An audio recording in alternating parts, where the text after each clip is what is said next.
Mga Lodi, don't skip ads po tayo. Maraming salamat sa patuloy ninyong pagsuporta. Paki-like and share naman dyan mga Lodi. At sa mga gustong mag-donate sa ating GCash or regular na load, mag-comment lang po tayo. Para patuloy tayong makapag-upload ng mga bagong kabanata. Marami pong salamat. Subaybayan natin ang kwento ng isang kabataang nangarap para sa kanyang mga mahal sa buhay. Mula sa pinakamahina tungo sa pinakamalakas. Alamin natin ang kwento ng kanyang buhay. Kabanata 1691 hanggang Kabanata 1700. Kabanata 1691. Kinilabutan si Hansen pero napaatras na siya bago pa man magmungkahi si Old Cat. Tinawag niya ang kanyang Death Armor Swordsman Beast Soul at nag-transform bilang Death Armor Swordsman. Wala nang ibang pagpipilian si Hansen kundi ang gamitin ang Beast Soul dahil mahina ang kanyang fitness. At dahil nakasuot siya ng guwantes, hindi niya matawag ang puting armor. Beast Soul lang ang kaya niyang tawagin. Ang angle na nilalang ay mabilis na lumapit sa kanya, at bagamat mabilis din si Hansen, hindi siya sapat na mabilis para umiwas. Kinagat ni Hansen ang kanyang labi at ginamit ang kanyang kamay para protektahan ang kanyang dibdib para sa isang blow. Pang! Para bang tinamaan siya ng tren. Tumilapon ang kanyang katawan, at bumangga sa isa sa mga pader ng laboratorio. Nabasag ang pader at patuloy siyang tumilapon. Matapos masira ang ilang pader, huminto si Hansen. Bumagsak siya sa lupa at nagdere ng dugo. Wala siyang oras para panasan ang kanyang mga labi, at agad siyang tumayo at tumakbo. Tumakbo rin si Old Cat, at nilampasan niya si Hansen. Lumingon si Hansen at nakita ang pulang mata na anghel na humahabol sa kanya sa sobrang bilis. She asterisk T. Ano ba yan? Tumakbo si Hansen ng buong bilis, pero ang nilalang ay masyadong malakas. Kahit ang Geno Armor ay hindi makapagbibigay ng lakas na kailangan para talunin ito. Tumakbo si Old Cat, at habang tumatakbo siya, sumigaw siya, pagkatapos matalo ng mga crystallizers ang digmaan, ninakaw nila ang ilang mga bata mula sa mas mataas na lahi. Akala ko alamat lang yun. Pero tingnan mo to. Totoo pala, dinala ng mga crystallizers ang mga feather sa mga ganitong lugar para sa pananaliksik, dahil gusto nila ang kanilang mga genes. Isang mataas na lahi. Anong mataas na lahi? Kinagat ni Hansen ang kanyang ngipin. Huwag ka nang magtanong. Tumakbo ka lang. Mahahuli ka. Sigaw ni Old Cat. Lumingon si Hansen at nasa likod na niya ang feather. Ang kamao nito ay sobrang bilis, malakas at mabilis. Natama na siya dati, at masakit pa rin ang kanyang dibdib. Sa pagkakataong ito, tiyak na hindi na siya makakaiwas. Kinagat niya ang kanyang ngipin at tinawag ang Destiny's Tower. Pang! Sinuntok ng feather ang Destiny's Tower, at ang ilalim ng Destiny's Tower ay talagang nag-iba. Ang Destiny's Tower ay dumaan sa pagsubok ng God's Door. Mas malakas ito kaysa dati, parang Geno Armor. Pero kahit na, nasuntok lang ito ng feather. Ang lakas na kailangan para gawin ang ginawa lang ng feather ay nakakamangha. Plano ni Hansen na gamitin ang Destiny's Tower para makuha ang feather, pero sapat na ang suntok ng feather para itulak palayo ang Destiny's Tower. Ang ilalim nito ay nag-iba. Napahinga ng malalim si Hansen at patuloy na tumakbo. Masyadong malakas ang feather, at nakakatakot itong kalaban. Patuloy na humahabol ang feather, habang ginagamit ni Hansen ang Destiny's Tower hanggat kaya niya para harangan ito. Ang mga suntok ng feather ay nagpabaluktot at nagpaikot sa Destiny's Tower. Masisira ito kung magpapatuloy ang ganito. Pero hindi talaga kayang mag-alala ni Hansen tungkol sa Destiny's Tower dahil sa sitwasyon. Wala siyang ibang pagpipilian kundi gamitin ito para mabuhay. Old Cat, ano to? Kaya mo bang harapin yan? Sigaw ni Hansen kay Old Cat. Kahit isakripisyo niya ang Destiny's Tower, mukhang hindi siya makakatakas. Kapag nasira ang tore, mamamatay siya. Huwag ka nang mag-isip at tumakbo ka lang. Higit itong malakas kaysa sa atin. Mukhang pinahirapan ng mga crystallizers ang nilalang na to. Malamang mahina ito kumpara sa iba. Kung ganap na malakas ang nilalang na to, patay ka na. Sigaw ni Old Cat. Gusto tumakbo ni Hansen, pero parang hindi na niya kaya. Nang marinig niyang sinabi ni Old Cat na sobrang lakas ng kanilang kalaban, alam niyang nasa pinakamasamang sitwasyon na siya. Hindi pwedeng nilalang mula sa labas ang lalaking to. Sabi ni Hansen. Oo, walang pag-aalinlangan na sabi ni Old Cat. Nag-aalala na si Hansen dahil wala siyang ligtas na matatakbuhan. Sinuntok ng feather ang Destiny's Tower ng sobrang lakas, at tumilapon ang tore. Pero ang feather ay nanatiling ganoon pa rin. At saka, sumuntok ulit ito patungo kay Hansen. Maraming uri ng paggalaw ang ginawa ni Hansen, pero hindi niya maiiwasan ang feather. Kinagat niya ang kanyang ngipin at sumuntok pabalik sa kalaban. Handa nang hiramin ni Hansen ang lakas mula sa lahat ng kanyang kakayahan. Ang fitness ng isang super creature ay napakaliit kumpara sa isang feather pagkatapos ng lahat. Ginamit niya ang yin power ng yin yang blast. Kahit na naglalagay siya sa panganib ang kanyang mga organo, kailangan niyang subukang makatakas sa kanyang humahabol. Nagbanggaan ang kanilang mga kamao. At habang nag-uusap ang kanilang mga kamao, naghanda si Hansen. Nakaramdam siya ng nakakatakot na kapangyarihan na dumaan sa kanyang kanang kamao na tumama sa feather. Ang dalawang kapangyarihan na iyon ay lumikha ng isang malaking shockwave na nagpatomba sa lahat ng mga gusali sa paligid nila habang si Hansen ay ligtas na ligtas. Ang kanang kamay ni Hansen ay nagniningning. Kumalat ang liwanag sa buong katawan niya at naibalot siya nito. Parang puno ng kapangyarihan si Hansen. Parang walang katapusan, tulad ng isang walang katapusang ilog na dumadaloy sa kanyang katawan. Ang armor na mukhang jade at buto ay nagsimulang takpan ang buong katawan niya. Parang suot niya ang puting Geno armor, pero hindi. Bago pa man makita ni Hansen ng maayos, lumitaw ulit ang feather. Ang kamao nito ay nagngangalit patungo sa kanya, at sobrang bilis. Mabilis na umiwas si Hansen sa feather, at nagulat siya. Dahil sa armor na nagmula sa guwantes, naabutan niya ang bilis ng feather. Sumuntok ang feather, pero hindi natakot si Hansen. Lumapit siya dito, umiwas sa kamao, at sinuntok ang tiyan ng feather. Dahil dito, parang hipon ng feather, at tumilapon pabalik. Natutuwa si Hansen, pero ang kanyang kamay ay hindi tumigil. Hinabol nito ang feather. Ang kanyang mga kamao at binti ay sumunod na parang bagyo. Dahil sa pagpapalakas ng armor, ang lakas at bilis ni Hansen ay naging katumbas na ng feather. Pero ang feather ay may lakas lang. Walang kasanayan o diskarte. Dahil dito, madali siyang napigilan ni Hansen. Ha! Nakita ni Old Cat ang mga pagbabago na dumaan sa guwantes ni Hansen, at nagulat siya. At saka, nagmukhang naiinis siya, at sinabi, talagang maganda ang guwantes na yan. Sana nakuha ko na rin yan, kung alam ko lang.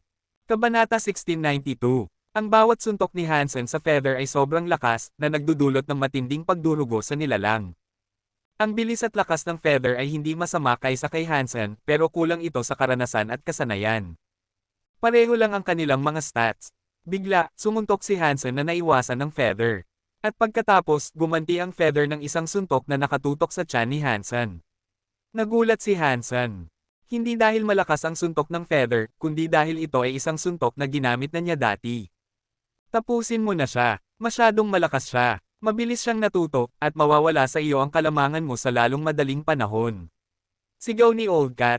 Habang sumisigaw si Old Cat, umiwas si Hansen sa suntok at hinawakan ang braso ng feather. Mabilis niyang itinaas ang kanyang siko para itusok ito sa lalamunan ng kanyang kalaban. Umiyak sa sakit ang feather. Pero hindi nagatubili si Hansen, at pinilipit niya ang braso ng kanyang kalaban at idiniin ito sa kanyang likod. Gamit ang isang kamay para pigilan ang braso ng feather, ginamit ni Hansen ang kanyang kabilang kamay para paulit-ulit na suntukin ang ulo ng kanyang kalaban. Hindi masyadong nakakakuha ng lakas ang feather dahil sa pagkapilipit at pagkakalok ng kanyang braso. Dahil hindi niya mablock ang mga pag-atake, ang tanging magagawa niya ay magpasakop sa pagbugbog at magdugo. Katsa! Pagkatapos ay ibinabaliktad ng feather ang kanyang katawan, hindi na nagmamalasakit sa kanyang braso. Nabali ang braso, pero nakalaya ang feather. Tinitigan niya si Hansen. Pero kakaiba, parang walang nangyari sa feather, at gamit ang kanyang ulo, sinubukan niyang sunggaban ng malakas si Hansen. Umikot si Hansen para umiwas at naiwasan ang pag-atake. Hinawakan niya ang leeg ng kanyang kalaban at inilagay sa isang chokehold. Gamit ang kanyang tuhod, paulit-ulit niyang sinipa ang dibdib ng feather. Pang! Tumama ang tuhod sa dibdib na parang tambol. 5 beses niyang ginawa iyon, hanggang sa marinig niyang nabali ang mga buto at naramdaman niyang nag-iba ang dibdib. Nagsuka ng dugo ang feather at umungal. Hinawakan niya ang binti ni Hansen at kinagat ito. Tumusok ang mga ngipin sa kanyang armor at pumasok sa kanyang laman. Pero mabilis ang reaksyon ni Hansen. Pinisil niya ang leeg ng kanyang kalaban at tumigil siya. Kung magpapatuloy siya, mababali ang leeg. Pinahihit ni Hansen ang leeg ng feather ng napakalayo, kaya nakaharap na sa likod ang ulo. Ngumiti ang nilalang kay Hansen habang dumadaloy ang dugo mula sa kanyang bibig. Nakakatakot ang itsura nito. Pagkatapos ng isang segundo, hinawakan niya ang braso ni Hansen at ginawa rin ang pag-twist. Gusto niyang gamitin ang parehong armlock na ginamit ni Hansen. Masyado kang tanga para gayahin ang aking sariling mga kasanayan at gamitin ito laban sa akin. Itinusok ni Hansen ang kanyang siko sa mukha ng kalaban. Nagsipagan ng dugo sa lahat ng dako habang nag-iba ang mukha. Tumama ang feather sa lupa nang may impact na lumikha ng isang bunganga. Ang katawan ni Hansen ay parang meteor. Itinusok niya ang kanyang tuhod sa lalamunan ng feather na nagdurog ng leeg ng tuluyan. Lumingon ang ulo ng feather sa gilid pero nawala na ang suporta nito para bumalik. Pero hindi pa rin namatay ang nilalang at ginawa ang lahat para pigilan si Hansen. Patuloy na inatake ni Hansen ang feather hanggang sa maging isang nag-ulo na gulo lang ang katawan nito. Nang magpahinga si Hansen para humanga sa kanyang ginawa, nakita niya ang isang nag-ulo na gulo kaysa sa isang katawan. Pero napagtanto niyang hindi pa rin namatay ang nilalang. Sobrang matibay ito. F***, bakit hindi namamatay ang bagay na to? Sigaw ni Hansen. Si Old Cat, na hindi kalayuan, ay nagsabi, walang partikular na kahinaan ng mga feather. Kailangan mo lang na pira-piresuhin ang katawan nito. Wala ka ng ibang magagawa. Kung ganoon ang gagawin, dadalhin ko ito sa impyerno ng pira-piraso. Mas lalong nagngangalit ang mga kamao ni Hansen. Ang mga braso at dibdib ng feather ay nabali na, at ang bungo nito ay napangit. Pero hindi pa rin namatay ang feather. Sobrang lakas nito. Slas! Pinunit ni Hansen ang isang duguan na puting pakpak. Umiyak sa sakit ang feather na parang hayop. Nakita ni Hansen na na-recoil ang nilalang sa sakit pagkatapos noon at napagtanto niyang hindi ganoon ang reaksyon ng feather sa ibang mga pinsala. Kaya, hinawakan din ni Hansen ang kabilang pakpak. Sumuntok si Hansen hanggang sa mabali ang mga buto at maputol niya ang mga pakpak. Hinawakan ng feather si Hansen pero sinipa siya ni Hansen. Pagkatapos, bumalik siya sa pagsuntok sa nilalang ng parang baliw. Alo-alo. Habang sumusuntok, hindi maiwasang gayahin ni Hansen si Xi Jinping. Parang mas malakas ang suntok niya kapag ganoon. Pang! Bumagsak ang kapangyarihan sa leeg ng feather at pagkatapos ng daan-daang suntok, sa wakas ay nagsimulang magbigay ang leeg. Pagkatapos noon, pinunit ni Hansen ang ulo ng kalaban. Pero kakaiba, ang katawan na walang utak ay gusto pa ring saktan si Hansen. At ang ulo mismo ay sinubukang kagatin ang lalamunan ni Hansen. F***CQ. Sinipa ni Hansen ang katawan palayo at itinusok ang kanyang kamao sa utak. Patuloy niyang dinurog ito. Nagsipagan ng dugo at katas sa lahat ng dako habang nabasag ang ulo. Dahil sa paulit-ulit na suntok, sumabog ang ulo. Nagsipagan ng katas sa lahat ng dako. Lumapit ang walang ulong katawan ng feather. Gamit ang nagninangas na mga mata, gumalaw si Hansen para suntukin ito. Sa pamamagitan ng maraming suntok, nagawa ni Hansen na basagin ang katawan nito. Ang mga organo ay naging pulbos at sa wakas ay tumigil ito sa paggalaw. Pinunasan ni Hansen ang dugo sa kanyang mukha at bumagsak sa lupa, na hingal. Parang manhid ang kanyang mga braso. Iyon ang unang pagkakataon na natalo ni Hansen ang isang bagay ng napakatagal kaya naubos siya sa proseso. Old Cat, ano ba ang bagay na to? Tiningnan ni Hansen si Old Cat. Lumapit ang pusa sa bangkay at sinubukang kumuha ng isang bagay dito. Kahit napagod si Hansen, tumalon pa rin siya at pumunta sa harap ni Old Cat. Dinilaan niya ang kanyang mga labi at sinabi, Old Cat, mali yan. Wala kang ginawa at ngayon gusto mong kunin ang anumang available. Ngumiti si Old Cat at sinabi, nag-aalala ako na hindi mo napagtanto na isang magandang item ito. Kukunin ko lang ito para sa iyo. Bakit? Ano ang nakita mo? Tanong ni Hansen sa kanya. Nakita ko na hindi masama ang mga buto na ito. Pwede silang maging masarap na sopas. Nag-thumbs up si Old Cat. Pero hindi naniniwala si Hansen. Lumapit siya sa katawan at sinuri ito ng mas malapitan. Si Old Cat ay naghuhukay mismo sa lugar na ito, kaya ano ang hinahanap niya? Naisip ni Hansen. Nakita lang niya ang mga organo, dugo, at buto. Nakakasuka itong tingnan. Mabuti na lang at hindi masyadong maselan si Hansen. Naghukay siya sa mga organo at buto at naghanap sa gitna ng dugo ng ilang sandali. Sa wakas ay nakakita siya ng isang bagay, at tiyak na hindi ito parang buto. Kabanata 1693. Hawak ni Hansen ang bagay sa kanyang kamay. Mga 10 sentimetro ang haba nito, at mukhang buto. Pero hindi ito parang buto, mas mabigat pa ito kaysa sa metal. Natatakpan ito ng maraming dugo, kaya mahirap makita ang orihinal nitong anyo. Pinunasan niya ang lahat para makita ang tunay nitong anyo. Bahagi ito ng isang maliit na buto, pero pula ito at medyo mapula-pula. Iba ito sa ibang mga buto ng feather. Patuloy na tumingin si Hansen sa paligid ng bangkay. Bukod sa maliit na butong iyon, ang iba ay puti at nasa tamang timbang. Medyo mas mabigat sila kaysa sa isang tao, pero hindi katulad ng purple na buto. Mas mabigat iyon. Ano to? Tanong ni Hansen kay Old Cat na ipinakita ang buto. Parang nababagot ang pusa na parang wala na siyang lakas para sumagot. Buto. Ano pa ba ang pwedeng maging ito? Hindi siya direktang sinagot ni Old Cat, kaya hindi na siya nagtanong ulit si Hansen. Kung ayaw siyang sabihin ng pusa ng kahit ano, walang kwenta ang pagsisikap na makuha ang mga sagot mula sa kanya. Sinuri ni Hansen ang buto mismo, pero wala siyang nakitang espesyal dito. O hindi pa niya nakikita sa ngayon. Kaya, inilagay niya ang buto at lumingon para tanungin si Old Cat, Old Cat, alam mo ba kung paano ako makakabalik sa Alliance? Ayaw ni Hansen na manatili ng matagal doon.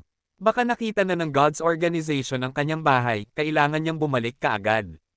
Wala nang oras na dapat sayangin. Maghanap ka ng teleporter sa isang shelter. Makakabalik ka sa ganoong paraan, sabi ni Old Cat nang walang pakialam. Kung magte-teleport ako, saan ako mapupunta? Tanong ni Hansen. Ang teleporter ng isang shelter ay magbabalik ng isang tao sa puntong pinasukan niya. Pero hinayla siya ng 9 life cat tattoo mula sa isang lugar na hindi niya alam. Hindi siya gumamit ng teleporter, kaya hindi niya alam kung ano ang mangyayari sa kanya kung gagamitin niya ito ngayon. Napabuntong hininga si Old Cat at sinabi, mahirap sabihin. Baka mapunta ka sa isang random na lugar. Nang marinig ito ni Hansen, nalungkot siya. Masama ang mag-teleport ng random. Kung mapupunta siya sa isang lugar na malayo sa Planet Roca, hindi siya makakauwi ng madalian. Tinanong ni Hansen kung paano siya makakalabas sa mga guho na kinaroroonan niya ngayon at kung may mga shelter ba malapit na alam ng pusa. Pagkatapos, umalis na siya. Pero ayaw pang umalis ni Old Cat. Gusto pa niyang maghukay ng mas maraming bagay. Pero kailangan ng umalis ni Hansen kaya umalis siya sa mga guho sa pamamagitan ng direksyon na ibinigay sa kanya ni Old Cat. Pumunta siya sa pinakamalapit na shelter. Matagal na siyang nasa Fourth God Sanctuary, pero nasa isang lugar siya na hindi pa niya napupuntahan. Narinig lang niya kay Old Cat na may shelter sa paligid. Pero hindi pa nakapunta si Old Cat doon, at nasakop na ito ng mga nilalang. Para kay Hansen, parang isang super shelter iyon. Ginamit niya ang kanyang Death Armor Swordsman papunta doon. Ang fitness ni Hansen ay 10,000. Ang paggamit ng Super Shapeshifting Beast Soul ay magpapabigat sa kanyang katawan. Dati, hindi niya magagamit ito ng matagal. Pero nagbago ang kanyang katawan pagkatapos ng Ascension, at ang mga Shapeshift Beast Soul ay hindi na siya pinapagod tulad ng dati. Nasa paligid ng bundok na iyon ang Black Sky Demon Shelter. Kumunat ang noo ni Exi Chinking at Sam Andal. Nakita niya ang isang humanoid na nilalang na may itim na sungay. Black God, bakit ka humaharang sa daan ko? Exi Ching, narinig kong nagmamayabang ka. Tiningnan ni Black God si Exi Chinking at nagsalita. Wala kang pakialam doon, malamig na sabi ni Exi Chinking. Tumawa si Black God at sinabi, wala akong pakialam, pero nagmamayabang ka sa paligid ng aking Black Sky Demon Shelter. Bibigyan kita ng isang desisyon. Ang una ay mamatay ka. Ang pangalawa, bago pa siya matapos magsalita, kumislap ang katawan ni Exi Chinking ng pilak na ilaw. Sumuntok siya patungo sa kalaban. Sobrang galit ni Black God, at ang demonic aura na ipinaputok niya patungo sa kamao ni Exi Chinking. Boom! Nagbanggaan ang pilak na ilaw at ang demonic force, na lumikha ng isang pagsabog. Hindi gumalaw si Exi Chinking, pero natulak pabalik si Black God ng 10 metro. Hindi nakakagulat na may ganito kang reputasyon. Nagmamayabang ka, madilim na sabi ni Black God. Pagkatapos ay nagpatuloy siya, dahil nandito ako, maaari ka pa ring pumili na sumunod sa akin. Ikaw ang magdedesisyon. Dahil sa malakas na boses ni Black God, ang buong bundok ay nabalot ng isang nakakatakot na presensya. Naging konkreto ito, dahil maraming puwersa ang nagsimulang palibutan si Exi Chinking. Sa aking paningin, isang salita lang ang naririnig ko. At iyon ay, labanan. Ang mga mata ni Exi Chinking ay nag-aapoy, at ang pilak na ilaw ay sumabog na parang bulkan.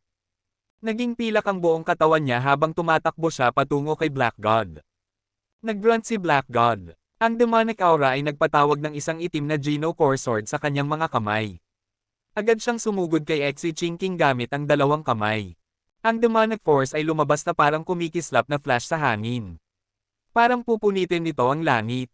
Kinuyam ni Exi Chinking ang kanyang mga kamao at hinarap ang demonic force. Pagkatapos, lumitaw ang isang pilak na guwante sa kanyang kamao. Nagbanggaan sila sa kalagitnaan ng hangin. Pero ang pilak na ilaw ay hindi masisira. Madaling nabasag ang demonic force, at bumagsak ang pilak na guwantes sa espada. Isang katsa ang narinig habang madaling nabali ang espada. Tumilapon si Black God sa isang kalapit na bundok na sinira ito. Patayin siya. Natamba si Black God mula sa gilid ng bundok at sumigaw. Ang kanyang mukha ay puno ng dugo. 6 na nakakatakot na presensya ang pumalibot kay Xi Jinping. Lahat sila ay kasing lakas ni Black God, at sabay-sabay silang nagsimulang umatake. Sobrang liwanag ng pilak na ilaw sa kamao ni Xi Jinping, at hindi nang ahas na harapin ito ng mga super creature ng direkta. Nagbago ang kulay ng langit at parang katapusan na ng mundo.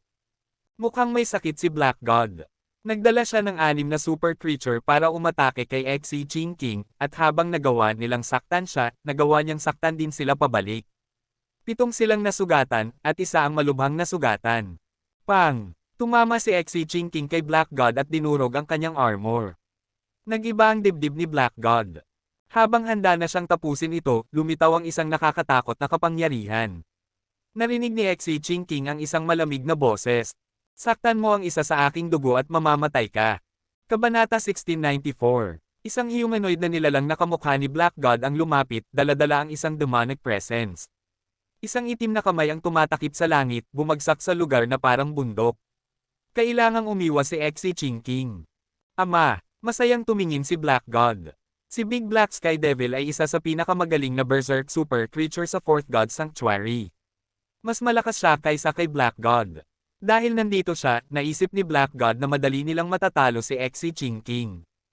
Nakita ni Xi Jinping ang papalapit na malaking kamay, at kinilala niya kung gaano ito kalakas. Pero hindi ibig sabihin na natatakot siya. Hindi masyadong magaling tumakbo si Xi Jinping. At ngayon, ang pagtakbo lang ang magpapabilis sa kanyang pagkamatay. Nanatili siya sa kanyang kinaroroonan, at pinag-alab ang kanyang katawan ng pilak na ilaw bago sumuntok sa papalapit na kamay. Sumabog ang pilak na ilaw na parang bulkan laban sa kamay. Pero kahit na, nagawa itong pigilan ng kamay. Parang lava na dinudurog. Boom! Bumagsak ang kamay para hawakan ang ulo ni Xi Jinping, na sinubukan niyang pigilan sa pamamagitan ng pagtulak nito pabalik. Ang lupa sa paligid ng kanyang mga paa ay nagsimulang masira, na bumubuo ng mga bitik na nag-uugnay sa lupa sa loob ng ilang dosenang milya sa bawat direksyon. Patuloy na nagtutulak pababa ang kamay ni Big Black Sky Devil habang matatag na nakatayo si Xi Jinping laban dito. Ang kanyang katawan ay nagsimulang magingay, na nagpapahiwatig na mababali ito anumang oras. Xi Jinping, sumunod ka na ngayon at baka mailigtas ko pa ang buhay mo. Nag-aalok si Big Black Sky Devil ng isang nag-uugong na boses na nag-echo sa buong lupain. 2 salita lang ang sasabihin ko sa iyo, mawala ka. Galit na sabi ni Xi Jinping.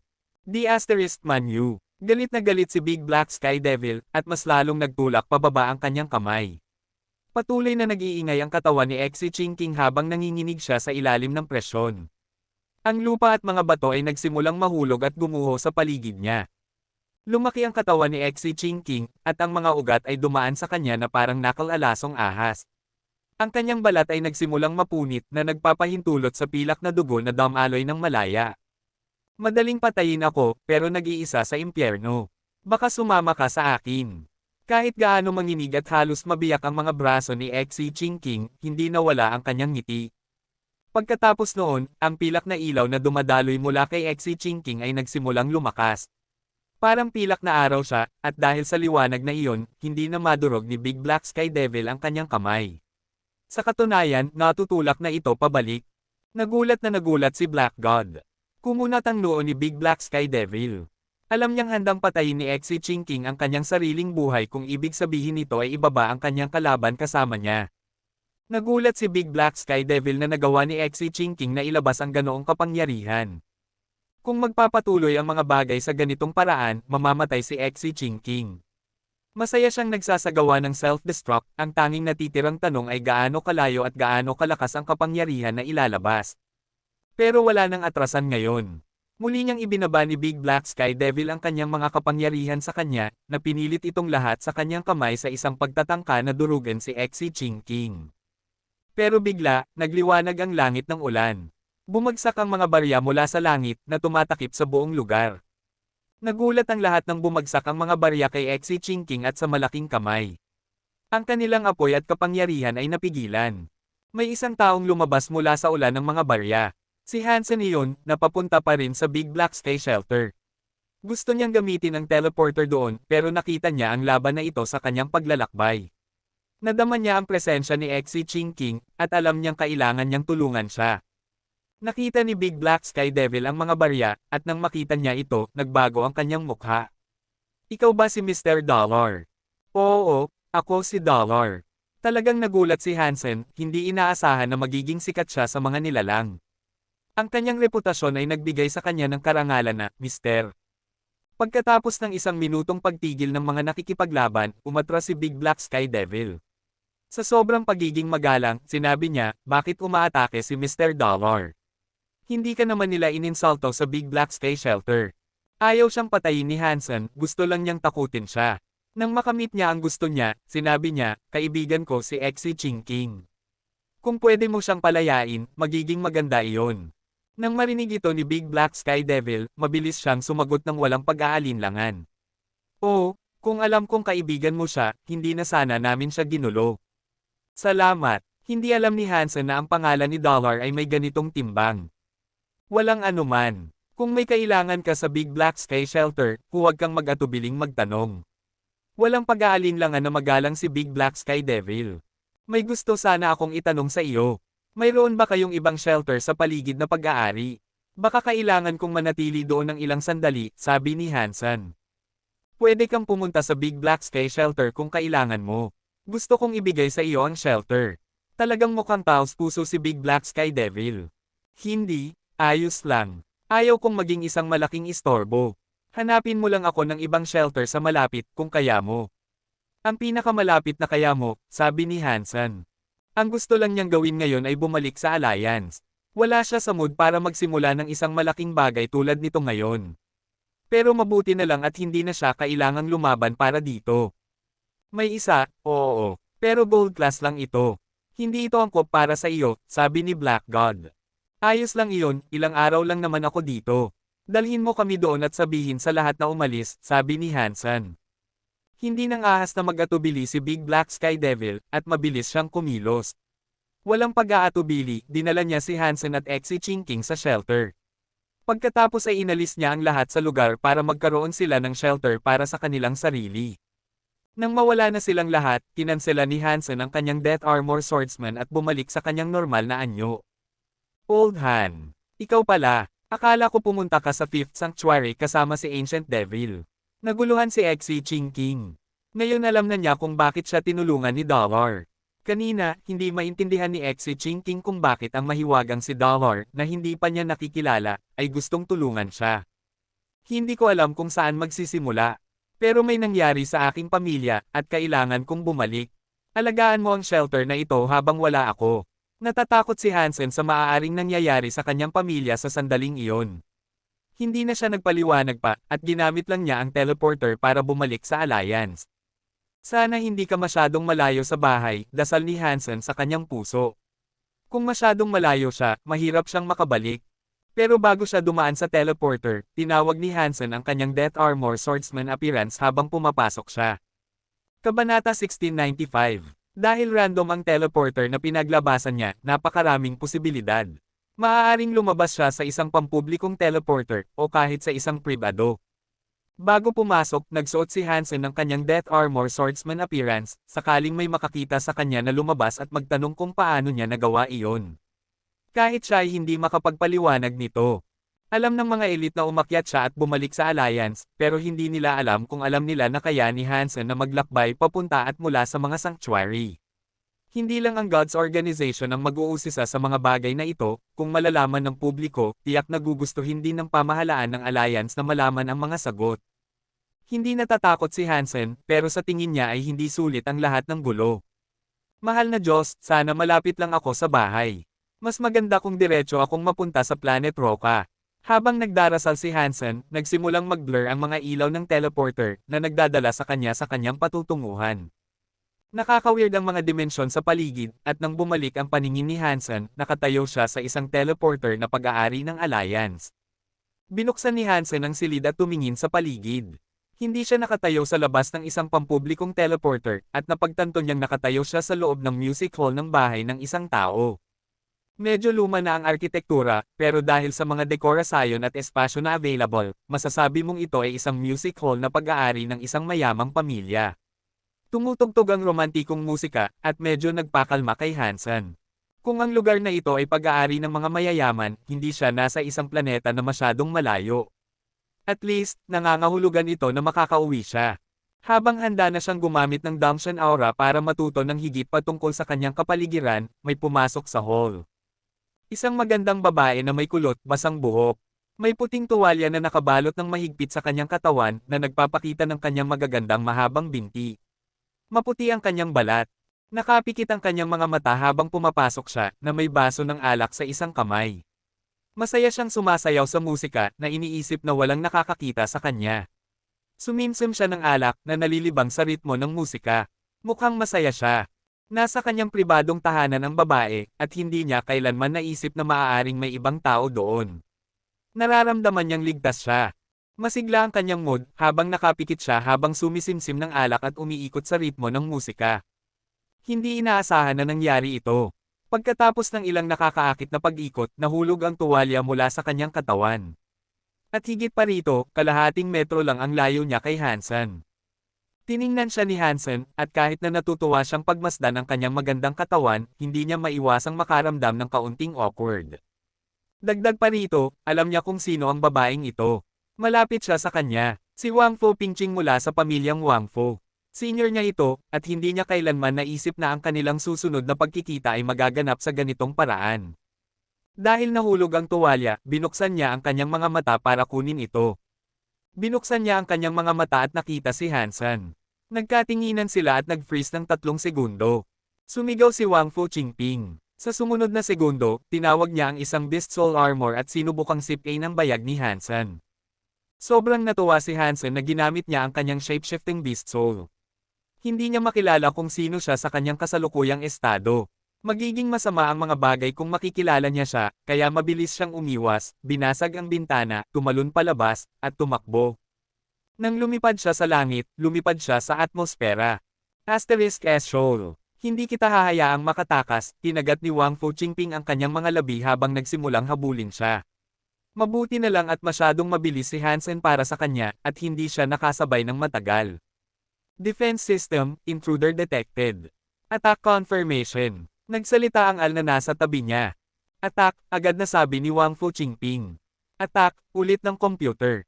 Pagkatapos, tinutok ng mga weapon system si Hansen na lumilipad palayo. Boom! Isang lambat ng mga ilaw ang dumating na sumisigaw sa hangin patungo kay Hansen.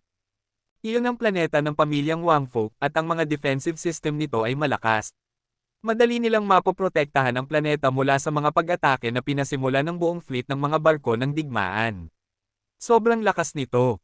Hindi nang ahas na gamitin ni Hansen ang Damshan Sutra at Heavenly Go. Si Queen ay mula sa pamilyang Wang Fu, at kahit na hindi kailanman nagsanay si Wang Fu Qingping mismo, makikilala niya ito kapag nakita niya ito. Ang liwanag ay masyadong malakas, at nahihirapan si Hansen sa pag-iwas. Kaya, sa halip, ginamit ni Hansen ang guwante sa kanyang kamay para harangan ang mga pag-atake. Maraming pagsabog sa hangin, at nag-ulo ang mga radar system dahil sa mga ito. Nakita ni Wang Fu Qingping na tinamaan si Hansen ng lahat ng pagsabog na iyon, at naisip niyang patay na siya. Tiyak na mapapatamba ang mga demigod sa ilalim ng lakas ng mga pagsabog na iyon. Pero nang bumalik sa normal ang radar system, ipinakita ng mga satellite ang mga larawan ni Hansen na nasa kalawakan, na hindi nasaktan. Mabilis siyang nawala sa paningin ng mga satellite. Nagulat si Wang Fu Qingping, at nang suriin niya ito gamit ang space telescope, nakumpirma niyang wala na nga siya. Si Qingping Sr. pala iyon. Ang balat at katawan niya ay maganda pa rin, ang kailangan lang niyang ayusin ay ang kanyang masungit na mood. Pagkatapos makatakas ni Hansen, pribado siyang pumuri sa kanya habang sinusuri niya ang nangyari at ang nakita niya. Tinawag ni Hansen ang Unicorn Beetle, at saka binuksan ang mapa nito. Hindi niya masasabi kung malapit siya sa Planet Roca o masyadong malayo, pero dahil sa bilis ng Unicorn Beetle, makakauwi siya sa loob ng isang araw. Ipinadala ni Hansen ang Beetle patungo sa Planet Roca, kung saan naroon ang kanyang pamilya. Masiglang sinusuri ni Wang Fuqingping ang video na naitala, sinusubukang malaman kung sino ang taong iyon. Walang mga kamera sa music hall, pero hindi nakakuha ng anumang impormasyon ang mga external camera tungkol sa pagpasok niya. Nakita lang nila siyang tumakas at makarating sa kalawakan. Nangako si Wang Fuqingping na hahanapin niya kung sino ang asterisk S-roll na iyon. Masigasig niyang hinanap ang salarin, sa kabila ng kaalaman niyang gumamit ito ng shape-shifting beast soul na nagtago sa lahat ng impormasyon tungkol sa taong nasa likod nito. Pero may espesyal siyang napansin. Kakaiba ang kanyang kanang kamay. Baka may armor siya, pero may guwantes ang kanyang kanang kamay. Mukhang kakaiba. Hindi niya alam kung beast soul ba ito o hindi, pero tiyak na maaari siyang magsimula ng isang investigasyon mula sa kanyang kaalaman tungkol sa shape-shifting beast soul at guwantes na suot ng intruder. Kailangan siyang isang makapangyarihang demigod para harangan ang mga pag-atake na iyon. Tiyak na makitid na ang listahan ng mga posibleng kandidato, galit na naisip ni Wang Fuqingping. Huwag mo akong hayaang malaman kung sino ka. Kundi, tapos ka na. Kabanata 1696, sa Planet Roca, 7 nilalang na nakasuot ng itim ay lumulutang sa hangin sa itaas ng bahay ni Hansen. Pinagmamasdan nila ito. Yake, masyadong maingat ka. Ang pamilyang Han lang ito, at hindi pa nga tayo sigurado kung sila ay mga inapo ni Han Jinji. Kahit na sila, hindi mo kailangan ako at si Rudy dito. At narito tayo, kasama si Bok, sabi ni Gujie kay Yake. Nakatuon ang tingin ni Yake sa Han Manor. Nakita niya sina Jianran, Zero, Bauer, at Stay Up Late na magkakasama na kumakain sa hardin. Mag-ingat ka, namatay sina Snake Witch, Black Tiger, at Lugia. Baka pinoprotektahan pa rin sila ni Han Jinji. Ang kalaban natin ay hindi si Hansen, kundi si Han Jinji. Matapos sabihin ito ni Yake, kinausap niya ang isang lalaking may puting buhok. Bagong leader ng komunidad, kumusta ka na? Kalmado namang sinabi ni Han Yufei, na naging bagong leader ng komunidad, pinutol na ng bagong komunidad ang lahat ng koneksyon sa pagitan ng Planet Roca at ng kalawakan sa labas. Sa susunod na 2 araw, walang makakatulong sa planetang ito mula sa Alliance. Hindi ko alam ang tungkol sa pamilyang G, pero hindi sila makakatanggap ng anumang balita tungkol sa anumang kauna-hinalang aktibidad sa loob ng 3 oras. Na-cordon off na rin natin ang lugar, hindi pinapayagan ng ibang tao na lumapit sa airspace. Mabuti. Salamat, malamig na sabi ni Yake. Pagkatapos ay lumingon siya kay Bok at sa 3 iba pang nilalang. Gawin niyo na. Asikasuhin niyo ang pamilyang Han. Dapat makuha ng buhay si Hansen at ang kanyang anak, pero gawin niyo sa iba ang nararapat. Ako, si Rudy, at si Gujie ang bahala kay Han Jinji o sa anumang ibang elite na lalabas. Makakapasok kayo ng walang hadlang at hindi maaabala. Opo. Narinig ni Bok at ng iba pang nilalang ang sinabi, at saka lumipad pababa sa hardin. Lahat sila ay miyembro ng God's Organization, pero may hierarchy at tiering sa pagitan nila. Ang mga Geno Armor na pag-aari ng God's Organization ay may mga limitasyon. Dapat aprubahan at autorisado ang mga miyembro para magamit ang isang armor bago isuot ang isa. Mas mataas ang tier ni Yake, Rudy, at Gujie. Si Bok at ang iba ay nasa training pa rin matapos maging Diyos. Wala silang sariling Geno Armor, at hindi sila maaprubahan. Kaya, mas mababa ang kanilang tier. Pero syempre, napaka-powerful ng mga nilalang na makaka-level up para makarating sa Alliance. At napaka-proud nila sa kanilang mga nagawa. Kung naroon si Han Jinji, o anumang ibang Geno Armor Elite, matatakot sila. Pero sa hardin, ang nakikita lang nila ay isang grupo ng mga kabataan. Hindi nila naisip na mahihirapan silang harapin ang mga ito. Pagkatapos ng lahat, sila ay nasa tuktok ng Fourth God Sanctuary noong panahon nila doon. Ang ilan ay tumutukoy sa kanila bilang tunay na mga Diyos. Kasama ng pamilya sa mesa, kumakain si Luolan. Biglang tumayo si Golden Growler na mukhang leon aso at umungal sa langit. Alam ni na Hansen at Jianran na hindi basta-basta tumatahol o umuungal si Golden Growler, kaya tumingin sila sa itaas. Isang apoy na dragon ang bumagsak.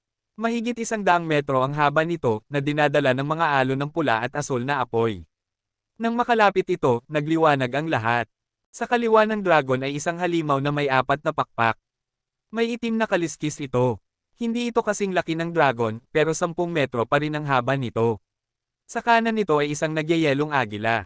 20 metro ang haba ng mga pakpak ng nilalang, at bumagsak ito na nababalot ng isang bagyo ng nyebe na nilikha nito mismo. Natakpan ng 3 nilalang ang buong lungsod. Ang gusali kung saan nakatira ang pamilyang Han ang nakaranas ng pinakamalaking takot. Medyo namutla ang mga mukha ni Luolan at Jianran. Mas malakas ang mga umaataking ito kaysa sa mga demigod, kaya hindi na kailangang sabihin, medyo natakot sila.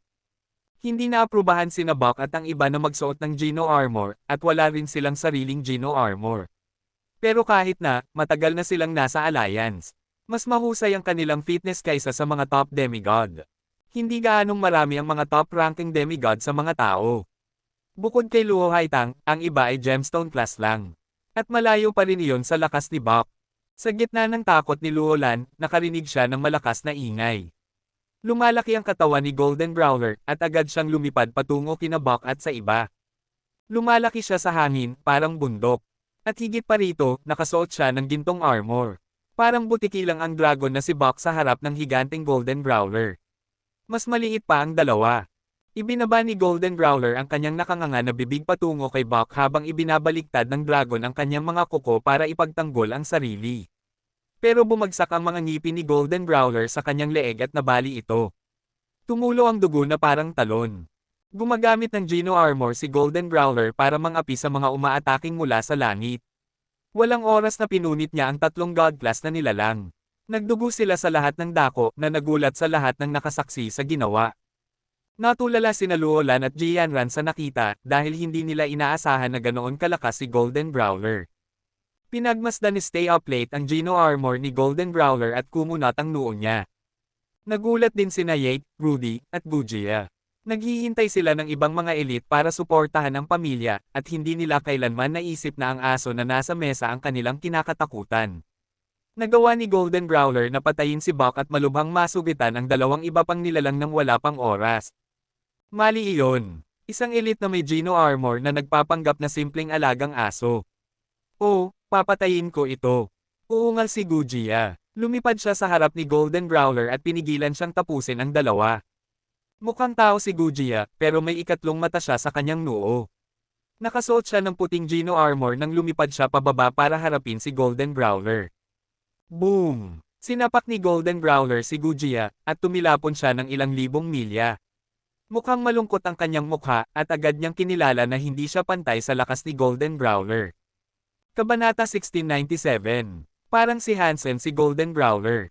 Hindi pa siya nag-mature matapos umakyat, at mas masama ang kanyang fitness kaysa kina Gujia at Buck. Pero na-close ng kapangyarihan ng kanyang Geno armor ang agwat at naitama ang isyong ito. Magkatugma si Golden Brawler at ang kanyang gintong Geno armor, at nagagamit ng nilalang ang 60% ng kapangyarihan nito. Mas mataas iyon kaysa sa compatibility ni Gujia sa kanya. Dahil sa malaking buff na ito, kaya niyang talunin si Gujia. Kinilala ito ni Gujia, at nagmukhang malungkot ang kanyang mukha. Pareho rin ang ekspresyon ni Rudy at Yake na nanonood. Walang paraan para asahan nila na may Geno armor creature na kumakain kasama ni Hansen, lalo na ang isa na may ganoong hindi kapani-pani walang lakas. Nag-grunt si Gujia. Tumalon siya na parang pilak na anino at umiwas sa pag-atake ni Golden Brawler. Pumunta siya sa likod ni Golden Brawler at inatake ang kanyang ulo. Ang lakas lang ay hindi ang lahat. Malamig ang tingin ni Gujia. Ang kanyang kamao ay nasa gilid na ng pagtama sa ulo ni Golden Brawler. Pero sa sumunod na segundo, napansin ni Gujia na wala na si Golden Brawler sa harap niya. Nawala siya. Nawala ang kanyang target. Pero hindi naman talaga nawala si Golden Brawler. Lumiit lang siya na nagiging masangkop na sukat para makipaglaban kay Gujia. Kung ang kasalukuyang laki niya ay maihahambing sa isang elepante, binawasan niya ang kanyang laki sa isang bagay na parang langgam. Dahil dito, nawala ang kanyang target si Gujia.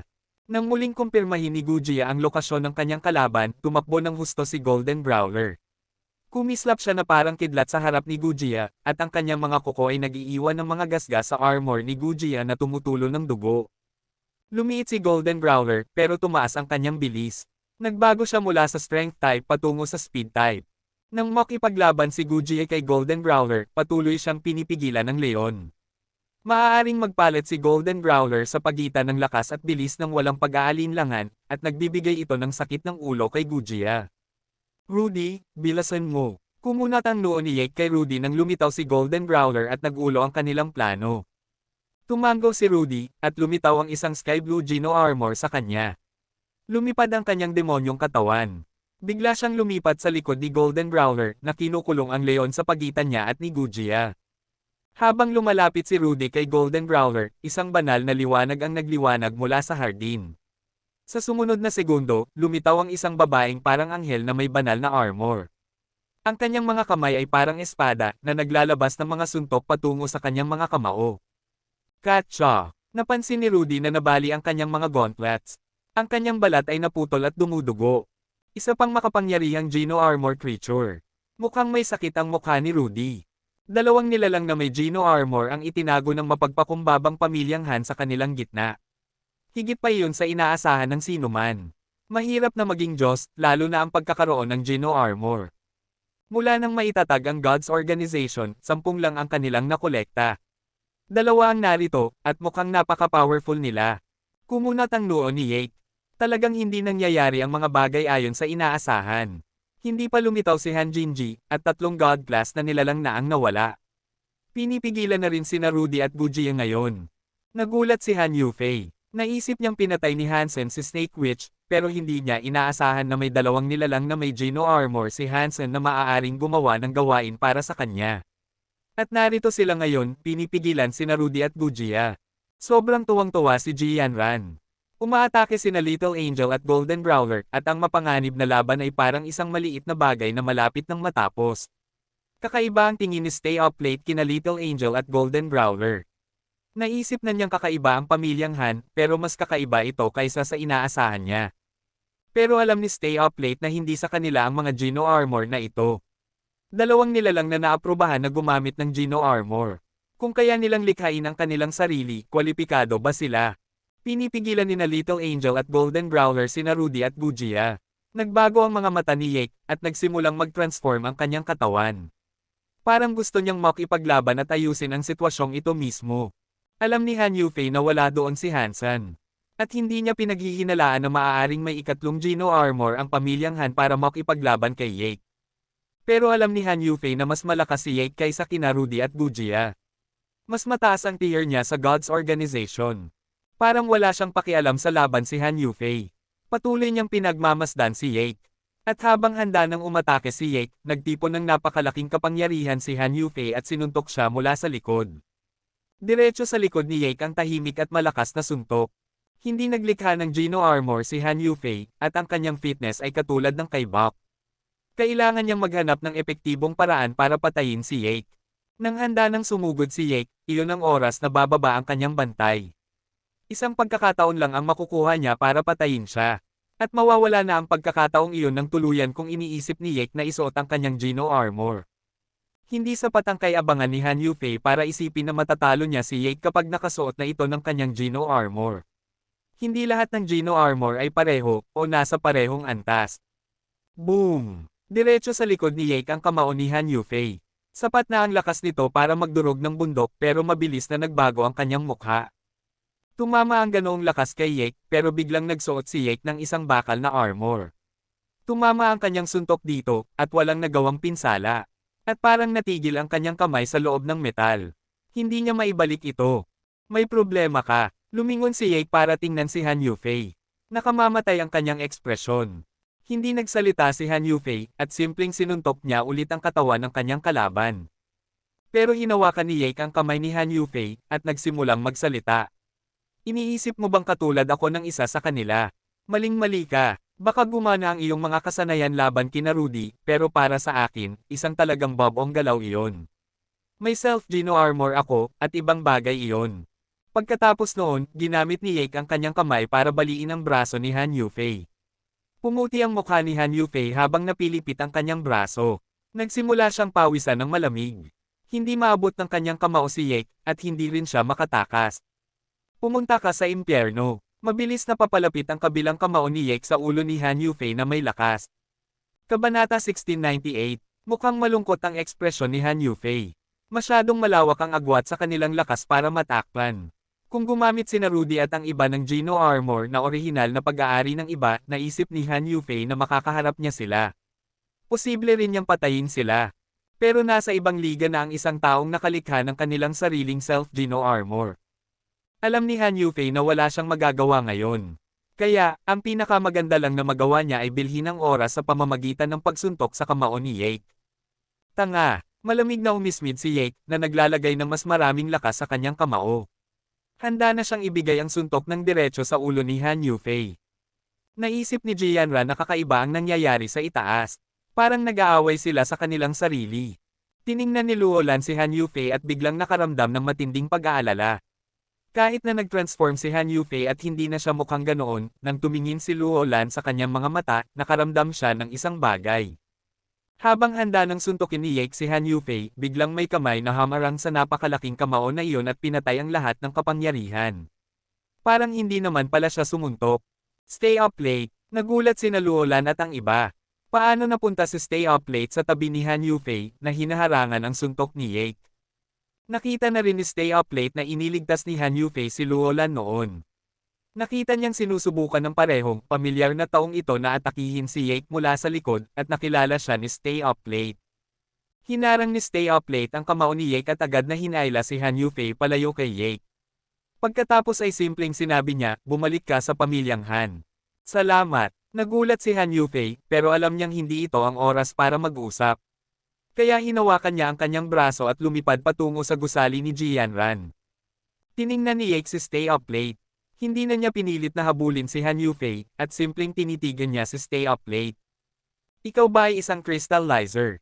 Tanong ni Yake na tumitingin kay Stay up late. Hindi ko inaasahan na may isa pang nakaligtas na crystallizer bukod sa akin. Tumingin si Stay up late kay Yake. Bilang isang crystallizer, pinili mong magtrabaho para sa isang tao. Tanong ni Yake. Pinagmamasdan ko ang pamilyang Han, sagot ni Stay up late. Bakit mo pinapatay ang mga mula sa ibang lahi? Maaaring kwalipikado sila, hindi mo dapat silang patayin.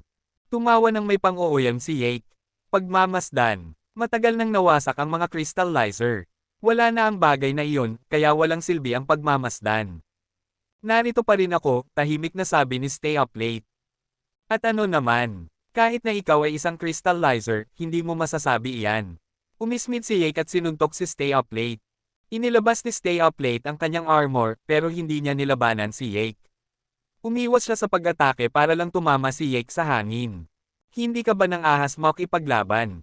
Medyo naiinis na tumingin si Yake.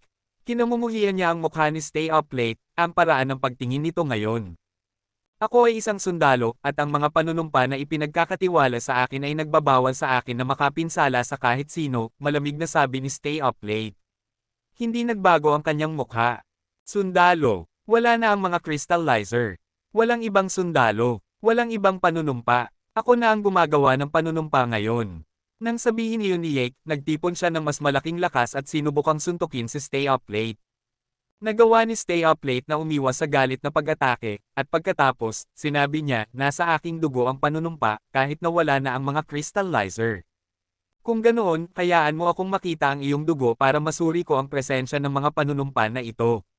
Nagsimulang magliwanag ang armor ni Yake na binabasag ang dimensyon sa paligid niya. Pero kahit gaano man atakehin ni Yake, wala siyang nagawang tama sa pagsuntok kay Stay up late. Hindi ka makakabalik, mukhang malupit si Yake habang sinuntok ang isang gusali. Ang kanyang kamao ay parang meteor na bumagsak sa isang gusali na may layuning patayin ang lahat sa loob. Kumunat ang noo ni Stay up late at agad siyang lumitaw sa harap ni Yake. Sinuntok niya ang kapangyarihan na iyon at binasag ito. Magandang timing. Naglabas ng mas malaking kapangyarihan ang Geno armor ni Yake na itinutok kay Stay up late sa anyo ng isa pang suntok. Nagbanggaan ang dalawang kapangyarihan sa isa't isa na naglikha ng napakalaking shockwave na nagdurog sa mga gusali sa paligid. Sinadya ni Yake na ilagay ang shockwave malapit sa kanilang gusali. Bilang isang crystallizer, alam mong labag ito sa batas.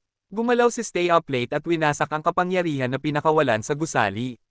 Hindi niya hinayaang mahawakan nito ang mga ito. At ano naman, sinuntok ulit ni Yake ang gusali at patuloy na sinabi, walang silbi ang mga sundalo sa panahong ito. Ano ang silbi ng digmaan? Sinuntok ulit ni Stay up late ang kapangyarihan ni Yake. Tinitigan niya si Yake at sinabi, totoo. Wala na ang mga crystallizer at walang ibang crystallizer soldiers at crystallizer lost. Mabuti at naiintindihan mo ito. Sumali ka sa amin. Mas marami kang makukuha kaysa sa nakuha mo noong ikaw ay isang sundalo. Patuloy na umatake si Yake habang nagsasalita. Hindi mahalaga kung kanino ako nabibilang pero ikaw ang uri ng tao na kinasusuklaman ko. Kaya, malamig na tumingin si Stay up late kay Yake at nagsimulang magliwanag ang kanyang armor. Nagsimulang balutin ng liwanag ang kanyang kamao. Boom! Ang nakakatakot na kapangyarihan ng kanyang kamao na parang sumasabog na bulkan ay bumagsak kay Yake. Ginamit ni Yake ang dalawang kamao para lumaban dito pero masyadong malakas si Stay Up Late at mabilis niyang naubos ang mga depensa ni Yake. Parg! Sumigaw si Yake habang patuloy na tumataas ang kapangyarihan ng bulkan. Sa huli, nabali ang kanyang Geno armor. Pang! Bumagsak ang katawan ni Yake sa lupa na bumubuo ng isang bunganga na puno ng dugo. Nagpupumiglas siya sa ilalim ng lupa, hindi makatayo. Tumingin si Yake kay Stay Up Late at sinabi, masigasig na pag-atake. Hindi ka isang ordinaryong sundalo. Galing ka ba sa 3rd Division Special Forces? Hindi mahalaga. Umalis ka sa lugar na ito at huwag ka nang babalik. Kung hindi nawasak ang mga crystallizer, nasa kulungan ka na, malamig na sabi ni Stay Up Late. Haha, biglang tumawa si Yake, isang miyembro ng 3rd Division Special Forces, ha? Interesante. Kapag nakita mo siya, magiging masaya ito. Kumunat ang noo ni Stay Up Late at tumingin kay Yake habang nagsasalita si Yake sa langit. Opisyal, hindi ka ba lalabas? Pinapanood mo lang ba kaming mamatay? O pinapanood mo ang kapangyarihan ng miyembro ng Special Force na pumatay sa akin? Nanginginig ang katawan ni Stay Up Late at tumingin siya sa langit. Doon, dahan-dahang papalapit ang isang anino. Nang makita niya ito, hindi siya makapaniwala. Sumigaw siya, opisyal, hindi ka patay. Kabanata 1699. Knight, matagal na rin. Maganda kang makita. Ngumiti ang opisyal. At oh, guwapo siya, kasing guwapo ng isang Diyos. Dahan-dahan siyang lumapit kay Stay Up Late. Maganda ring makita ka ulit. Naantig si Stay Up Late. Namatay ang mga kaibigan at pamilya ni Stay Up Late sa gitna ng mga laban noong nakaraan. Ang pagkita sa isang taong nirerespeto niya na buhay at nasa laman ay nagbigay sa kanya ng kagalakan na lampas sa mga posibilidad ng paglalarawan. Knight, sumama ka sa akin. Wala na ang mga crystallizer. Pero hanggat magkasama tayo, hindi kailanman mamamatay ang 3rd Division Special Forces. Diretso ang tingin ng opisyal kay Stay Up Late. Binuksan ni Stay Up Late ang kanyang bibig at naisip ang isang bagay. Tumingin siya kay Yake at saka tumingin sa opisyal. Komplikado ang kanyang ekspresyon. Opisyal, ikaw ba ang nagpadala sa kanya para harapin ang pamilyang Han? Ninakaw ng matanda ng pamilyang Han ang isang bagay mula sa amin. Kailangan naming bawiin ito. Hindi mo na kailangang mag-alala tungkol sa mga bagay na ito, sabi ng opisyal. Kakaiba ang tingin ni Stay Up Late sa kanya, at sinabi niya, opisyal, tinuruan mo ako na ang mga sundalo ay dapat magproteksyon. Protektahan ang buhay. Protektahan ang batas. Protektahan ang mundo. Tahimik na sumagot ang opisyal, alam ko kung ano ang sinusubukan mong sabihin, pero hindi na ganoon ang mundo.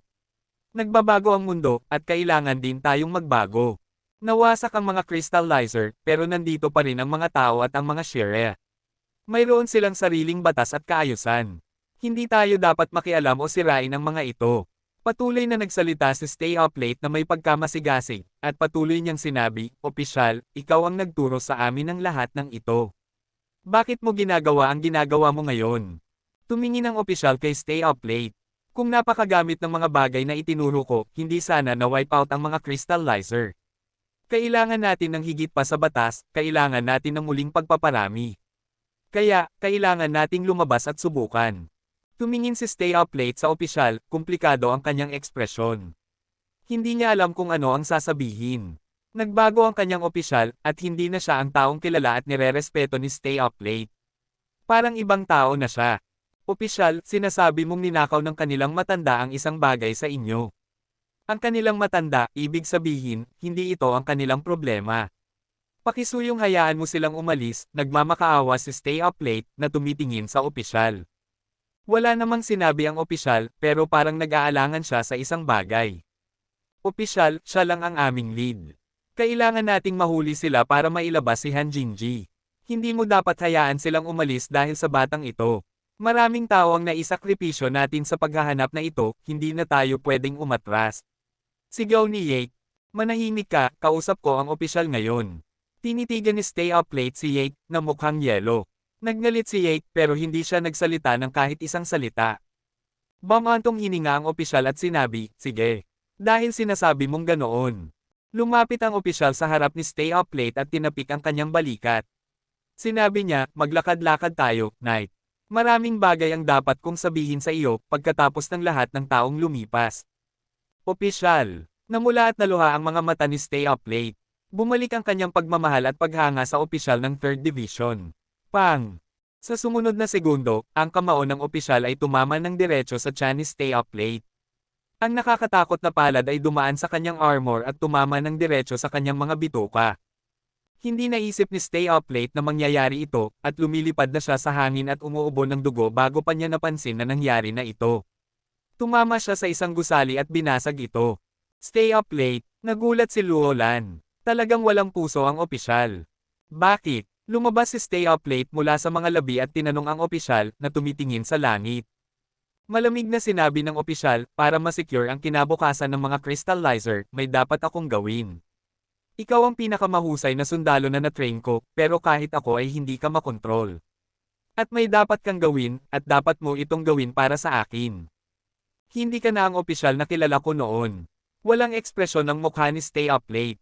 Nagbabago ang mundo, at ikaw din. Hindi mo lang napansin. Malamig ang tono ng boses ng opisyal. Patuloy niyang sinabi, Zack, kunin niyo ang anak ni Hansen at ang bagong leader ng komunidad. Dalhin niyo sila palayo. Dalawang metal na katawan ang lumapit, papalapit sa tuktok ng gusali. Tutulong ako. Malamig na tumingin si Jake kay Stay Up Late habang sumunod siya kay Zack papunta sa bubong ng gusali. Pinilit ni Stay Up Late na labanan ang sakit, sinusubukang pigilan si Jake. Pero lumapit ang opisyal sa harap niya.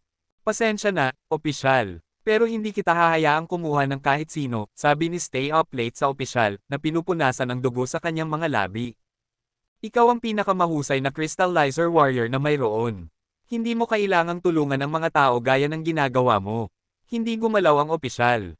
Nakita niyang halos nasa bubong na si Jake, hindi na nagsalita si Stay Up Late at sa halip ay nagplano na basagin ang taong humaharang sa kanya. Pero gumalaw ang opisyal at ginamit ang kanyang kamao para pigilan siya.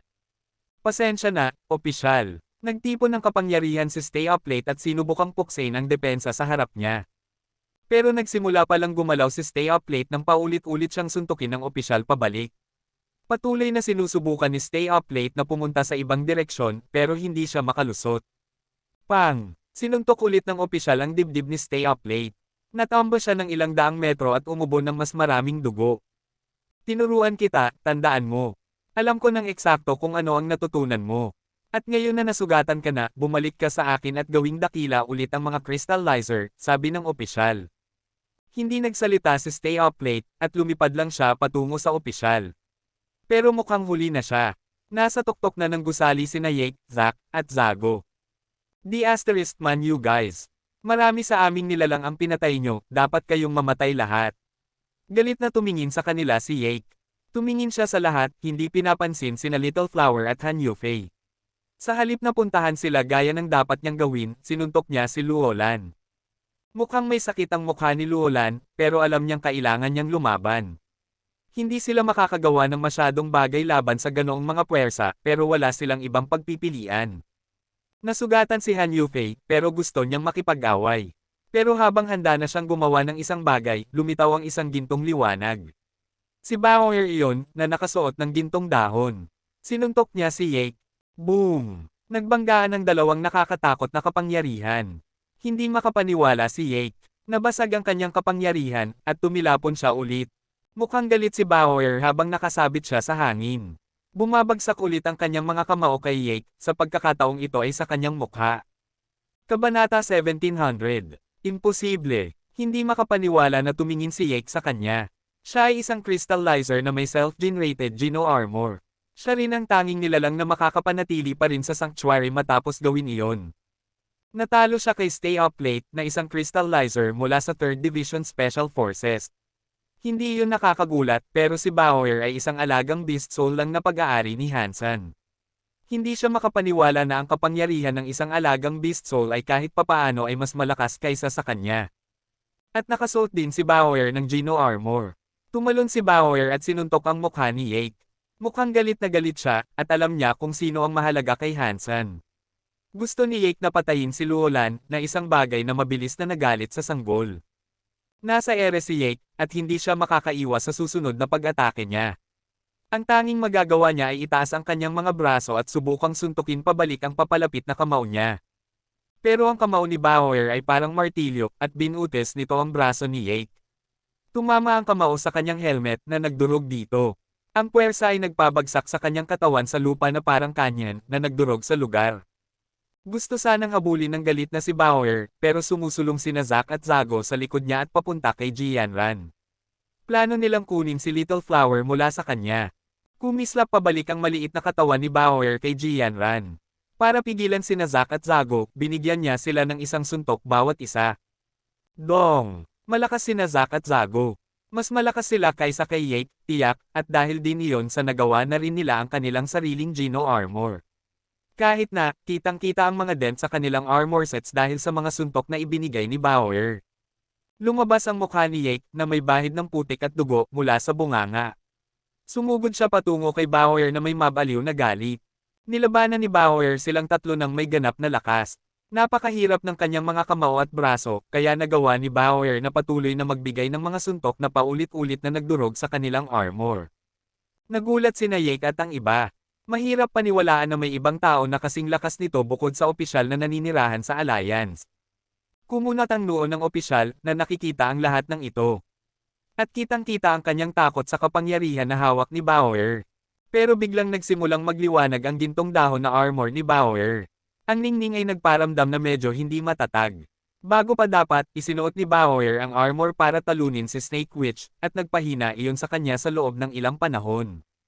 Sa pagkakataong ito, gayunpaman, hindi niya agad silang napatay. Tumatagal na ito, at hindi nakatulong ang pagkakaroon ng tatlo sa kanila na kailangang harapin. Nagiging mapanganib na naman ang mga bagay. Nakita ni Jianran na biglang naging malungkot ang sitwasyon ni Bauer, at ibinigay niya si Little Flower kay Luolan. Pagkatapos, isinuot niya ang crystal shoes na nasa kanyang bag. Crystal shoes, pakitulong sa amin. Malaki ang pasasalamat namin sa iyong tulong, sabi ni Jianran sa crystal shoes. Narinig ng crystal shoes ang sinabi ni Jianran, at pagkatapos ay tumalon sa lupa. Isinuot nila ang kanilang sarili sa kanyang mga paa, at nagsimulang magliwanag ang isang kristal na ilaw sa lahat ng dako. Ang mga sapatos ay parang mahika, at nag-transform sila sa isang kristal na armor na nagbihis kay Jianran. Bago pa makagalaw si Jianran, hinayla siya ng kristal na armor sa hangin. Inatake niya si Zack gamit ang umiikot na mga binti. Sinuntok ni Zack ang papalapit na mga binti at nagbanggaan sila. Pero nabali ang kamao ni Zack laban sa matigas na kristal na armor na nagresulta sa pagsabog ng dugo. Parg! Bumalik si Zack dahil nasa gitna na ng laban si Jianran. Sumali si Jianran sa laban kasama si Bauer. Nahihirapan ng mga umaatake na pigilan ang mga suntok ni Bauer ng mag-isa, pero ngayon ay wala na silang magagawa. Patuloy silang nasusuntok ng walang tigil, at nagdudugo sila ng husto. Nagulat ang lahat mula sa God's Organization. Naisip nilang magiging masayang pangyayari ito para mailabas si Han Jinji mula sa pagtatago. Hindi nga ang pamilyang Han ang kanilang target.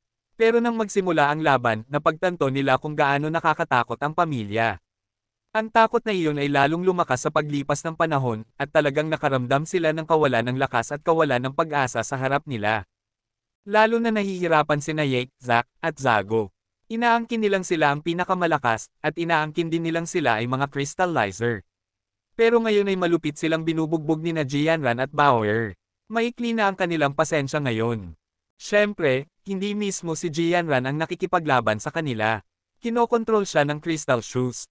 Ang mga sapatos lang ang nanghiram ng kanyang katawan para sa pakikipaglaban. Nang makita ng opisyal ang crystal shoes, lumaki ang kanyang mga mata. Sinabi niya, bakit narito ang crystal shoes ng Eastern King, pag-aari ng mga taong ito? Biglang iniwan ng opisyal si Stay Up Late kung nasaan siya. Dumiretso siya kina Jianran at Bauer.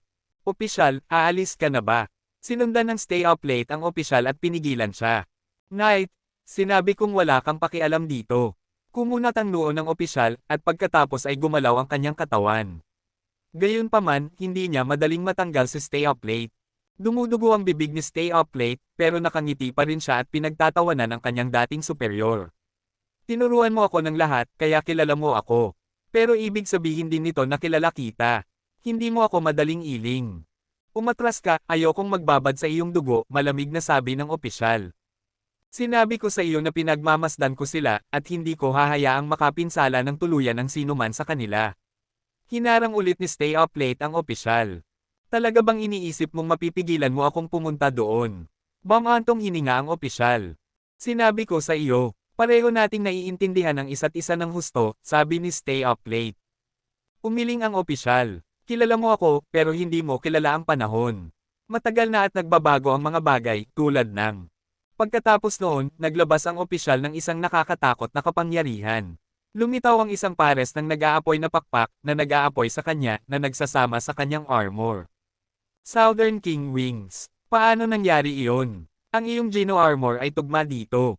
Gulat na sumigaw si Stay Up Late.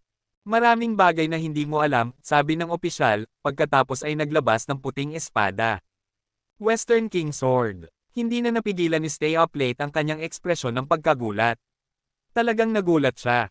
Nariyan pa rin ang mga Geno armors ng 4 na Crystallizer Kings, at nakuha ko ang 2 sa kanila. At nagsasama sila sa aking Geno armor. Walang sino man sa sanctuary ang makakaasang makipaglaban sa akin. Sa harap ko at ng aking kapangyarihan, walang silbi ang iyong kaalaman. Itinaas ng opisyal ang puting metal na espada habang ang kanyang katawan ay nagliliyab ng apoy. Malamig niyang sinabi kay Stay Up Late, umatras ka. Huwag mo akong piliting ibuhos ang natitirang dugo mo.